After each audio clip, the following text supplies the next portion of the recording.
Welcome to Barkhausen Nature Bites. Today we're talking about this critter right here, which is a vole.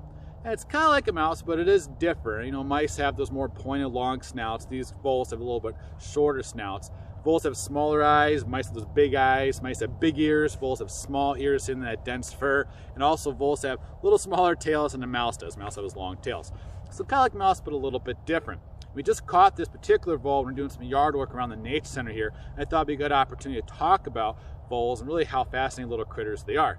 And I'll be honest with you, one of the staff here did give it a nickname, and I gotta be kind of careful when I say this, but its nickname is called Voldemort. So for voles, there's three species we have here in Wisconsin. We have the meadow vole, which is what this one is, by far the more common one. There's also the woodland vole and the prairie vole. And voles, like I said, have really cool natural history, life history. For the most part, they are herbivores, although they do eat an insect once in a while, so they're really more omnivores. But they eat more of the grasses and clovers in the summertime. In the fall, they're going to eat a lot of greens and seeds. In the winter, they will chew some bark of some shrubs and some small trees beneath the snow there. And once in a while, they will occasionally eat an insect. I mean, who could resist like a really nice, juicy insect when you, like, you know, bite on them? It's got a little crunch, all the guts come out the other side, like a nice, big, juicy caterpillar. It's kind of like eating a Gushers. Well, for a vole, how can you turn that down, right? Right. So they'll eat them as well once in a while. Now, they don't live for very long. You know, most of them aren't going to make it past a month, and those that do will live for about a year to 2 years at the most. I'd say about a year's average. So don't live very long.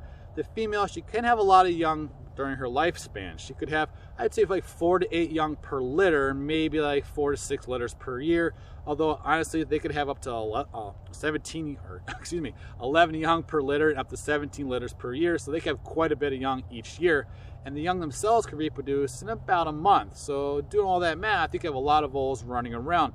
And then about average year, you have like 15 to 45 voles per acre. On a really hot, good year, like their population is going to peak. So the population will go through cycles. And every 2 to 5 years, they get a peak where there's lots of voles. You can have 150 voles per acre. So a lot of voles running around, which is really good news for predators, because predators will take advantage of that. And there's a lot of predators of voles. You have hawks, you have owls, you have shrikes, you have foxes, coyotes, and a lot of them. Even sandhill cranes will eat voles once in a while. So they're big time food for a lot of animals in our area. So for voles in the summertime, they're really more active at night, so nocturnal. And during the wintertime, they're more active during the day, so diurnal. And by the way, before I forget, don't worry about voles coming into your house. I'm really not big fans of that. That's more of a mouse thing.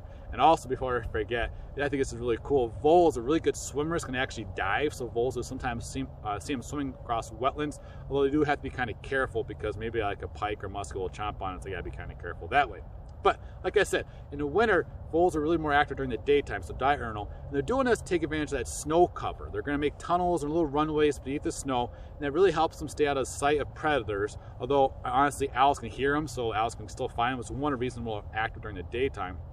But those runways, those tunnels beneath the snow, you'll know if it's a vole tunnel because if it looks like a snake was going through the snow in your yard or you're walking around, well, those are vole tunnels. And they're usually making those runways, those tunnels from like a nest or a burrow to another one. So here's actually a nest, and that's actually from this one right here when we found it. And it's just a bunch of grass. Doesn't put this like in a hollow tree, a burrow in the ground, or even underneath some brush or a piece of wood. And it'll make runways going from one nest or a burrow to the other. And what's really fun about that is you can see it looks like a snake was going through the snow. And they do that again so the predators don't see them as well. And also it's warmer down there in the snow, that subnivean zone, which is a whole nother topic. It's warmer down there beneath that snow. So it's really kind of fun thing that they do in the wintertime. And you can see that, especially if there's only a couple inches of snow on the ground. When that snow all melts, you'll see maybe some like runways, tunnels, and all your grass where the voles are running around. And those are from the voles making those runways, which kind of looks like damaged a little bit. But what's really kind of cool is that voles benefit the ecosystem in a number of ways, not just by being food for predators, but also they have really nutrient-rich poop droppings. That's pretty cool, right? Yeah. So their nutrient droppings, when they're going down those runways, it's really kind of helping out a lot of plants.